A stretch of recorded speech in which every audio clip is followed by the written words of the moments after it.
things are starting to get a little foggy around downtown Indianapolis this morning. I would tell you what building that is, but I can't tell you what is on the front of it. I remember that one. Muscle memory will tell me a little bit. 6 o'clock though, we're glad you're up. It's Monday. That's actually exactly how a Monday looks in my head. Right. At least we are keeping a close eye on radar this morning. Not really active right now, but later on today, that could be changing for us. So welcome to your work week. Welcome to 13 Sunrise, or thank you for sticking around with us.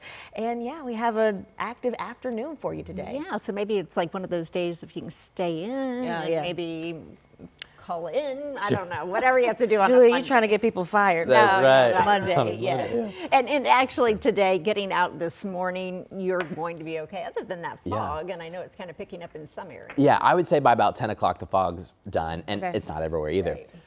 There's going to be a lot of dry time too today, and because of that, that's why the storm risk is higher, because we're going to heat up a little bit more. So there's actually a lot of summer pool time later this afternoon. Nice. It's just keep an eye out to the north, because these storms can be moving in pretty quickly with some gusty winds. We're now under a level 3 severe risk. If you're just joining us this morning, you're thinking, where are my rain showers and thunderstorms? Where are they? We're dry right now. Could there be a stray pop-up this morning? Sure, but we're still in this unsettled zone. The new update this morning is that everything's a little bit delayed. And because things are delayed, I mean, we're watching the next complex of storms get together right now up north. But because it's going to take us a little bit longer, we may heat up more today. We boosted the temperature just a touch. The heat index, we boosted it up a little bit as well. We could use some more of that extra heat to produce stronger windstorms coming in from the north in a scattered variety, scattered clusters coming at us.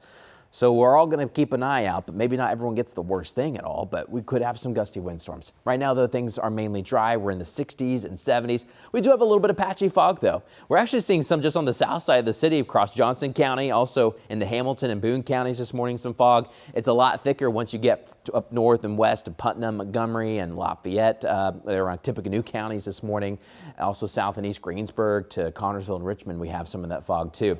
Most of the morning's going to be fine. We'll be warming up. Mix of sun and clouds later this afternoon as we hit near 90. Watch out for scattered thunderstorm chances. We're dry right now. We're keeping our eye up to the north. Could there be a spotty shower late this morning from these? Maybe, but I'm really watching the storms up north. They'll get bigger. They'll dive south.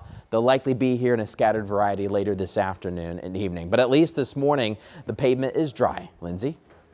Yeah, we're looking at the west side real quick. Wanted to give an update here, and then we'll look at some foggy spots from down near Martinsville. Right now, you're looking at 465 southbound. This is the camera at 46th Street at the off-ramp of 38th Street is where that shoulder is currently being blocked. It's the outbound shoulder here. That was from an earlier crash that at one point had about 3 travel lanes blocked, but that has since cleared. So things are starting to move a little smoother out there on the city's west side right now. So that is a good thing.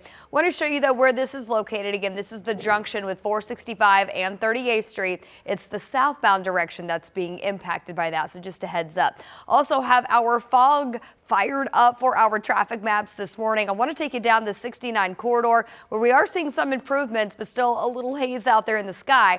A live look now on the south side of Martinsville at I-69 near State Road 39. Thank you, Lindsay. Now we do have an update on breaking news we've been following this morning. A house fire on the Near East Side. We now know 3 firefighters did receive slight injuries battling this blaze. So all 3 were treated there on the scene. So they say thankfully no big serious concerns. But we do want to show you where they are actively still there at this home on State Street, just south of New York Street. Fire crews say that they got this call around 4:30 this morning. We can tell you that it was a vacant house on fire. We don't know if there was anyone inside, but as you can see, a lot of the attention has been in the attic part of this 2-story home. We actually saw fire crews in there about 20 minutes or so. It looks like they are not actively inside right now. And thankfully, again, as Julia said, no one was in the home when that fire started, and we are checking about those injuries we're told the firefighters received. The chief on the scene believes crews will be wrapping up in this area in this investigation in about an hour or so, so expect some crews to be there on the scene until then. Well, it's 6:04. A 15-year-old girl was shot over the weekend at a short-term rental home and that has now sparked some concerns for neighbors nearby. So the shooting also prompting a stern warning from Metro Police. Marina Silva is outside the IMPD headquarters. And Marina, what are neighbors saying there? Well, good morning. These neighbors are fed up with the violence right in front of their home and of those parties that are going on. So this isn't the first time that there has been an issue at this exact address. Now, according to public police reports, another shooting was investigating at this address back in December of last year.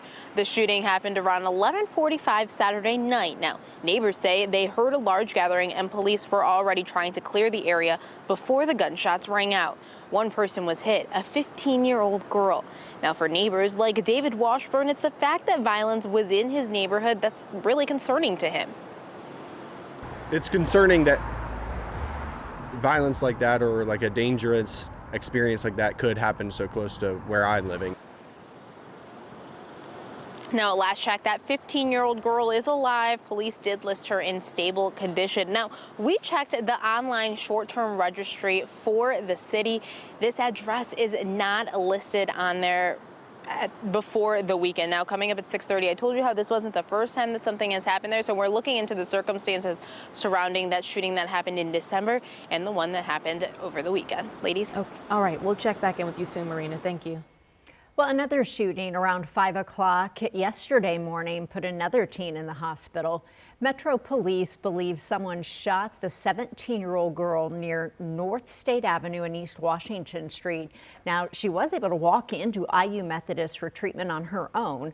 Officers do say she was stable, but did not share any other details on her condition or what led up to her being shot. And another 17-year-old girl is under arrest this morning after a shooting put a man and a woman in the hospital.